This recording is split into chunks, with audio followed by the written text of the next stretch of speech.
We'll start out here. We're going to look at the signage was at the top of the ramp. I like the toilet symbol better as an indicator of the location of toilets.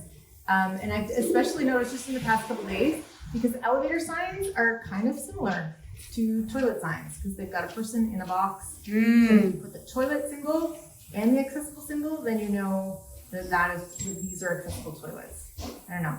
That's just something I noticed. Clarity, pictogram clarity. Okay, so the bathroom sign should actually be over here on the left side. Where is it right now? Right over here. It's on the door. Okay. Go ahead. So there is some braille on it, and the washroom word is raised, so it's tactile. Again, we could just replace the people with the toilet symbol, because that is a more inclusive symbol. Lever door, this is a free swinging door, so there's no power door opener on it.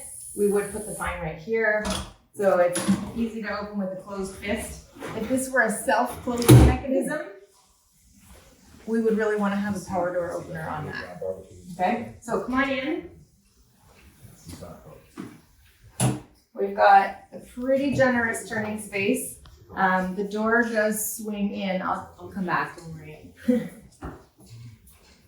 But there's still enough clearance for me.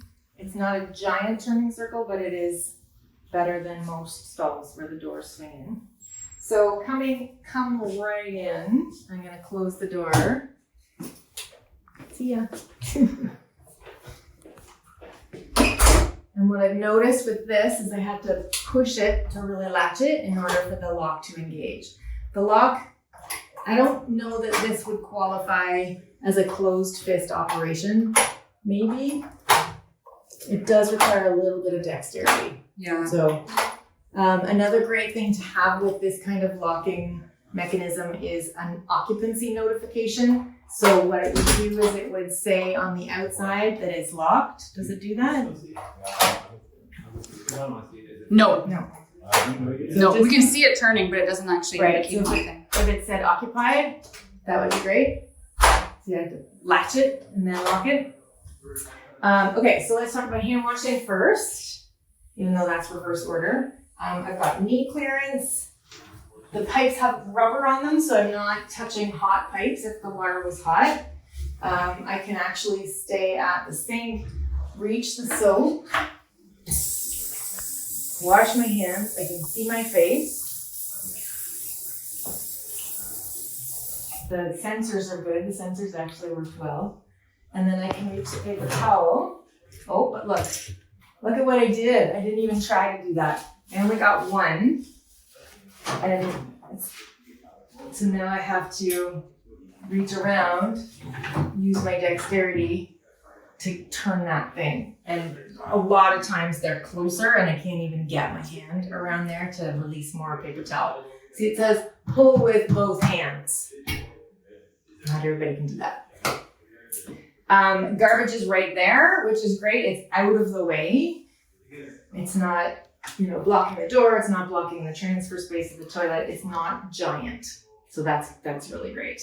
If you want to come over here, we'll look at what else is going on here. So again, we talked about the conflict of the users, right? This being the accessible washroom, but it's also the place where the baby changing is. And I'm not sure if there is other options in the other bathrooms or not, but we can look in there. It's a little bit high in terms of installation anyways. If I brought my kid in, it would be hard to lift them up and onto that surface. There is a visual fire alarm in here, which is great, right? So somebody who's in here and can't hear an alarm can see that with the flashing indicator. Okay, so I'm going to talk about the toilet and then I'm going to show how I get on and off of it. So again, I would check the seat. It's not bad. It's pretty solid. That's what I call solid in my world. And there's a seat lid to lean against. There is a tank. So I could also lean against the tank. But what I find when I lean against the tank is I end up shifting the tank lid. And although I haven't yet pushed one off and onto the floor, I fear that one day that's going to happen. I'll just shift one way and it'll just be just enough to like tip it over the edge and smash it on the floor. The flusher is on the transfer side. This is what we call the transfer side of the toilet because it's the open space. The height of the toilet is pretty decent. When I compare the distance between the seat cushion of my chair and the seat of the toilet, it's not bad. I'm actually going to measure it. So we measure from the floor to the top of the toilet seat. So it's 17.5 inches, 450 millimeters approximately. Nothing lower than 430. 430 is even challenging. So we've got the toilet seat at 460. And we've got the grab bar at 860. And this one doesn't have a vertical component. No, it doesn't. It's just horizontal, which is really interesting because I would be looking for an L bar. And this was completed in 2011, the building. So I wonder what...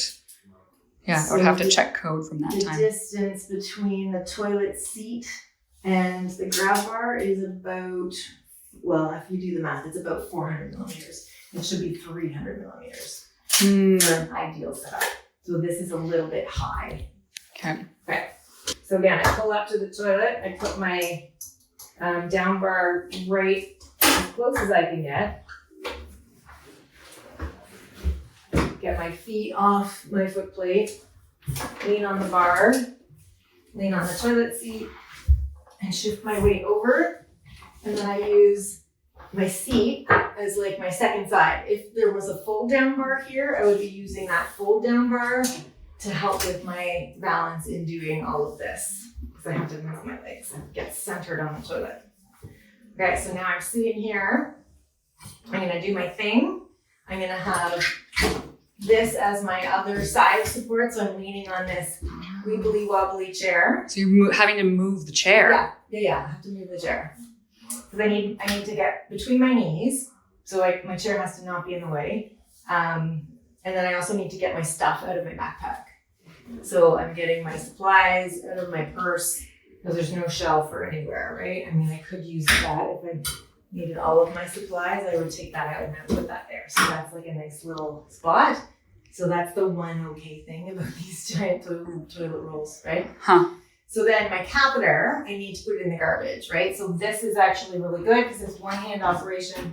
I can drop it in and it's not any finagly thing because there's the garbage can over there, right? Yeah. So if there's nothing here, I am literally going to try and throw it and get it into that garbage can. It is still a bit behind you though, so it requires that turning. Yeah, and I can't even reach the toilet paper when my husband leaves it on the tank at home. Like I cannot get things behind me. I can't reach with two hands either way, so it really needs to be the side. Yeah. Again, I can reach the toilet paper, but you gotta do this. So like I'd be leaning on this grab bar to get in there and get that toilet paper. The other thing about this bathroom that is good is the color contrast between the floor and the wall. If you do the squinty-eyed test, you've got a dark floor versus a light colored wall. So that helps with navigating within the space. Well, again, if this came off the wall, I would be turning myself sideways and using this bar to get myself and turn my chair around, move my legs over, lift my legs, right? Okay, so I move my feet out of the way, bring my chair back around, put one foot back up, get my chair as close as I can get it. The less distance I have to travel, the safer. I put one hand here, I'm using the leverage. So notice what my elbow is doing. If there was a toilet roll holder anywhere here, my elbow's gonna have to be out here, and I can't, it's like, it puts my shoulder in a compromised position. Like I could blow a shoulder doing that if I did it enough times.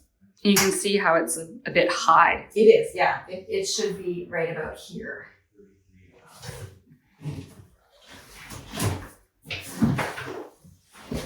Back into my chair. So that's an easy transfer. Like that is an easy transfer. I would put the lid down. I would flush the toilet, and then I come over here and I wash my hands, like I've already done, but I'm going to do it again because I was just on the toilet. And sometimes sensors aren't helpful for people with vision loss because they don't know where they need to position their hands to activate that sensor. So lever handles are actually more accessible than, I did it again. I got one paper towel. Yeah, I think it's 50% of the time the next paper towel doesn't come out in these dispensers. And that's it. Okay, we're going into the men's multi-stall. Let's check it out. That might block the travel of some larger mobility devices.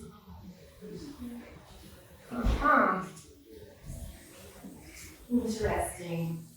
So they just attempted to make this urinal accessible by putting grab bars, but the height is not actually accessible. Those are very short They bars. are very short. In Ontario, we want them to be a full meter. Yeah, So, BC building code is 24 inches. okay, that's not 24 inches. That's like 12 inches, right? 12. Yeah. 12. So we want this to be lower. Color contrast to the squinty eye test. It's not awful. You can tell the difference between the urinal and the wall behind it. Is this a sensor? I don't know. Is it supposed to do It something? should flash. It should flush. Okay, well, clearly not flushing. Visual fire alarm in the multi-stall washroom, so that's a good thing. Let's look in the stall. So a D-pole on the outside the door, which helps open the door. Ooh, we have a D-pole inside the door. Score! Okay, so how that works is now, instead of reaching down to close the door or pulling on the hook that's probably too high, I can close the door like this and then activate the lock. Because otherwise I have to try and grip that and pull it closed, which is challenging. The next best thing here would be having this handle and a handle here. Because then I can hold that handle while I reach and lock with this handle. Okay, and then in the stall itself, we've got a hook, not on the door, which is great. It's there and it's reachable for me seated, but it's not reachable being on the toilet. And then here we've got an open front seat. The toilet looks to be about the same height as the one that we just looked at, but I'm curious about the distance between the wall and the toilet. Yeah, ooh, I'm totally right. From an anthropometric perspective, you want to have the center line of the toilet not farther than 18 inches from the wall, because that is the ideal length of arm, right, for reaching to use that grabber. So this toilet and that wall are too far apart for this to be comfortable use, to make the best of that horizontal grabber. We would like to see that be an L bar, the wall closer to the toilet, or let's move the toilet over. Haha, just kidding, don't do that. That's too much work. The sensor. So instead we do this, right? There is a seat lid. Yeah! Test the seat. That's definitely not the wiggliest toilet I've ever seen. And you know what? For a stall, it's not awful in terms of size. I don't have to do a bazillion point turn to get in and get around. Definitely could be bigger. But the door opens out. The door opens out, which is what saves it. Right. Yeah. The toilet paper holder, it's the giant one. It could be smaller, it could be a little bit closer, but again, I think that's a product of how far away the wall is from the toilet as well, because then it adds distance for reach of that toilet paper dispenser. Right.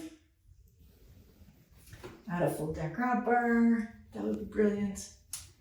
It would conflict with this, so this would need to be shorter. And fold down grab bars, they don't interfere with the transfer space for you? Because they fold up and against the wall.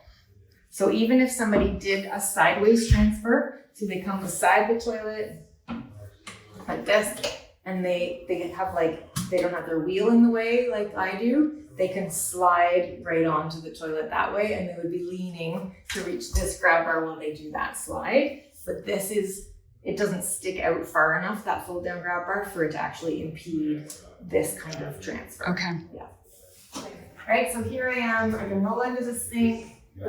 Oh, some pipes are wrapped and some pipes are not wrapped. So the middle one is wrapped, the other two are not, but the soap is at either end. So I'm gonna wanna go to this one so that I can mix the soap and wash my hands. I can see my chin and up. Yeah. It could be a little bit lower. Yeah. And now I'm gonna launch myself backwards and try not to put my hands on my washrooms to reach the doll. Dry my hands. And then I go and find a garbage to put my paper towel on, which is there. Oh, yeah. So that's the hand washing stitch. Now we're done. Okay. Great. Thanks.